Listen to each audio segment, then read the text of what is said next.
অ্যারিজোনাকে আমেরিকার খেলাঘর মনে হতে পারে, কিন্তু ভুলবেন না এর বেশিরভাগটাই একটা বিশাল প্রায় 2.5 লক্ষ বর্গ কিলোমিটার মরুভূমি। এখানে হারিয়ে গেলে আপনি বিপদে পড়বেন।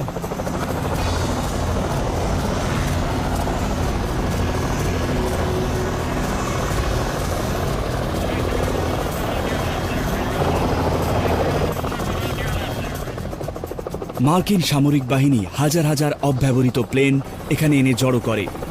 মরুভূমির হাওয়া এত শুকনো যে সহজে মরচে ধরে না, কিন্তু মেটেলের পক্ষে যেই গরমটা ভালো, মানুষের শরীরের পক্ষে তা খুবই খারাপ। আর আমি সেই তীব্র গরমের মধ্যে গিয়ে পড়ব। এখানে ভয়ঙ্কর শুকনো মরুভূমির আবহাওয়া, তার মানে এখানে দিনে প্রচন্ড গরম আর তারপর রাতে ভীষণ ঠান্ডা পড়ে। এখানে অ্যারিজোনার সর্বোচ্চ তাপমাত্রা হলো 53 ডিগ্রি সেন্টিগ্রেড আর সর্বনিম্ন -40 অবধি দেখা গেছে।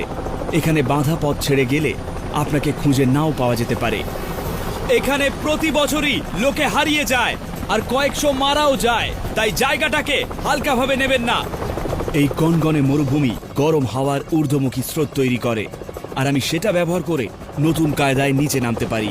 এবারে আমি খালি স্কাই ডাইভিং করছি না, আমি একটা উইন্ডস্যুটের মতো জিনিস ব্যবহার করব, যেটা আমাকে অনেকটা ঊর্ধ্বচাপ দেবে আর তখন আমাকে পাখির মতো ওড়াবে আর নামার লক্ষ্য তাক করতেও দেবে। কিন্তু এই ওড়ার জামাটা আমি আগে একবারই ব্যবহার করেছি, তাই খুব সাবধানে এটা ঠিক মতো করতে হবে।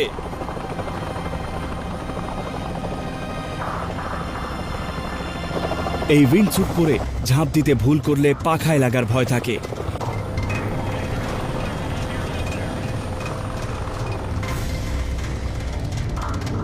স্কাই ডাইভারের মতো সোজা না নেমে উইন্ডস্যুট আমাকে দ্রুত গতিতে গ্লাইডারের মতো উড়িয়ে দেয়। এতে প্রায় 150 কিলোমিটার পর্যন্ত যাওয়া যায়, তাই আমি হেলিকপ্টার থেকে অনেকটা দূরে গিয়ে নির্জন প্রান্তরে নামতে পারি।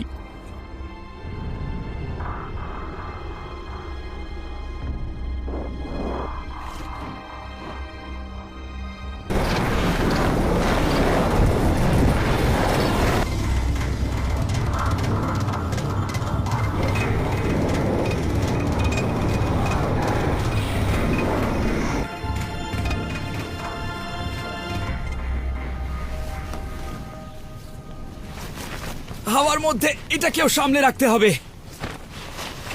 ওয়াও, পাখির মতো ওড়ার অভিজ্ঞতা একমাত্র আপনি এতেই অনুভব করতে পারেন। সত্যি অসাধারণ।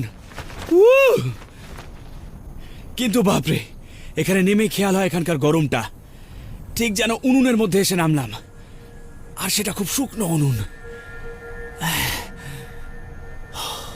এখানে মরুভূমিতে হারিয়ে গেলে যদি অন্যেরা জানে যে আপনি এখানে আছেন, তাহলে সবচেয়ে ভালো পন্থা হলো এমন কিছু করা যাতে আকাশ থেকে নিচে আপনাকে সহজেই দেখা যায়। মাটির ওপর এটা খুব বেশি কিছু মনে নাও হতে পারে, কিন্তু আকাশ থেকে দেখতে পাওয়ার ব্যাপার এটা। আর প্রকৃতিতে কিন্তু খুব একটা আপনি সোজা লাইন দেখতে পাবেন না। একটা বড় ত্রিকোণ আন্তর্জাতিক বিপদ সংকেত। আর আপনার কাছে যদি খুব উজ্জ্বল রঙের কিছু থাকে, যেমন প্যারাশুট, সেইটা ব্যবহার করুন। মাটির ওপর পেতে দিন, তাতে আকাশ থেকে দেখতে পাওয়ার সম্ভাবনা বেড়ে যায়। প্যারাশুটের যদি কিছু আপনার কাজে লাগবে বলে মনে হয়, তাহলে সেটা সঙ্গে নিয়ে নেবেন।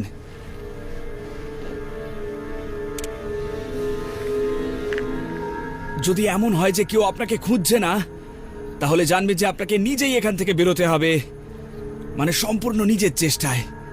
কিন্তু ওই চারপাশটা খেয়াল করলে ওই স্কাই আইল্যান্ডগুলো দেখতে পাবেন। ওগুলো ছোট ছোট পকেটের মতো ক্ষুদে পর্বতমালা। ওখানে পৌঁছতে পারলে তাপমাত্রা অন্তত 15 ডিগ্রি কমে যাবে, আর আপনার জল আর খাবার পাওয়ার আশাও বাড়বে। বেশ, এই তীরচিহ্নটা একটা সংকেত হিসেবে রেখে গেলাম। প্যারাশুটটা যদি কেউ দেখতে পায়, জানবে কোন দিকে গেছি। চলুন তবে। প্রতি 300 মিটারে তাপমাত্রা 2 ডিগ্রি করে কমে, তাই আশেপাশের পাহাড়গুলো ভালো গন্তব্যস্থল। কিন্তু এই আবহাওয়ায় তাড়াতাড়ি জল না পেলে আপনার ডিহাইড্রেশন বা জলশূন্যতাও হতে পারে। সবসময় মনে রাখবেন 3-এর নিয়মে বেঁচে থাকা। আপনি হাওয়া ছাড়া 3 মিনিট বাঁচবেন, জল ছাড়া 3 দিন, আর খাবার ছাড়া 3 সপ্তাহ। কিন্তু এই রকম গরম মরুভূমিতে ওই জল ছাড়া 3 দিনের হিসেবটা প্রায় নাটকীয়ভাবে কমে যায়। তাই জলকে আপনাকে প্রাধান্য দিতেই হবে।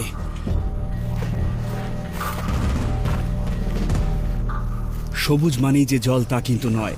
মরুভূমির গাছেরা মাটি থেকে শেষ বিন্দু জল শুষে নিতে ওস্তাদ। প্রায় কিছুই পড়ে থাকে না। আপনি যত মাটির নিচে যেতে পারবেন তত আপনার জল পাওয়ার সম্ভাবনা বাড়বে। এখানটা বেশ গভীর, সাবধান। এখানে সবকিছু খুব আলগা। আর এখানে স্লট ক্যানিয়ন সব জায়গায় দেখা যায়। এগুলো জলের খোঁজ করার জন্য খুব ভালো জায়গা। যেহেতু এখানে রোদ বেশি পৌঁছায় না, তাই জলের উবে যাওয়ার পরিমাণটাও কম। বেশ, দেখি ওখানে নেমে জল পাওয়া যায় কিনা। অ্যারিজোনাতে এইরকম স্লট ক্যানিয়ন আর পরিত্যক্ত খনি ছড়িয়ে আছে। ভেতরের তাপমাত্রা প্রায় 5 ডিগ্রি সেলসিয়াস কম হতে পারে, কিন্তু ওখানে হড়কাবান বা ফ্ল্যাশ ফ্লাড হতে পারে, তাই চটপট বেরোনোর রাস্তা দরকার। এখান থেকে বেরোনোর চেষ্টা বেশ ইন্টারেস্টিং হবে। আমি খানিকটা জলের জন্য খুঁড়ব আর খানিকটা কাঠ কয়লাও খুঁজব। সবসময় এটা জোগাড় করা ভালো। এই চারকোল অনেক কাজে লাগে। এই জায়গাটা এত শুকনো বলে এখানে বাজ পড়লে জঙ্গলে আগুন লেগে যায়, তাই এখানে চারকোল প্রচুর পরিমাণে দেখতে পাওয়া যায়। কিন্তু জলের ব্যাপারটা সম্পূর্ণ অন্য। এখানে সবকিছু একেবারে শুকনো, খটখট করছে। দেখুন মরুভূমিতে জল পাওয়া কতটা কঠিন। না, এখানে কিচ্ছু নেই। চলুন যাওয়া যাক।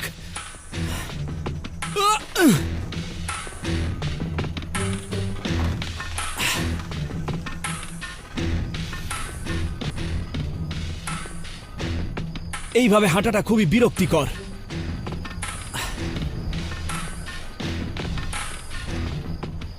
ওখানে সবুজ পাতার মধ্যে মরুদ্যান থাকতে পারে, তাই এখানে খাবার জল পাওয়ার সম্ভাবনাটা অনেক বেশি। আর ওই দেখুন, ওই লাইনটা মনে হচ্ছে ওটা একটা নদী খাত।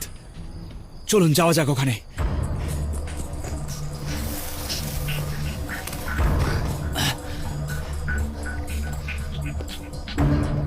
খেয়াল করে দেখুন কি ঝলসানো আর শুকনো এই চারপাশের মাটিটা। এই দেখুন, এইটা দেখে অনেকটা মনে হচ্ছে চকলেট। তার মানে এর মধ্যে কিছুটা জল থাকলেও থাকতে পারে। আমি এখানে একটু নিচু জমির খোঁজ করতে চাই, যেটা একটু ছায়ার আড়ালে আছে। সেখানেই আপনার জল পাওয়ার সম্ভাবনা বেশি। কাদামাটি বালির চেয়ে শতগুণ বেশি জল ধরে রাখতে পারে। আর এই ঘাসগুলো দেখে স্পষ্টই বোঝা যায় যে কাছাকাছি কোথাও জল আছে। আসলে কি হয়, সূর্য এই ওপরের পুরো বালিটাকে ঝলসে শুকনো করে দেয়, কিন্তু একটু নিচে গেলেই হঠাৎ ঠান্ডা ঠান্ডা লাগে আর বেশ খানিকটা আর্দ্রতাও পাওয়া যায়।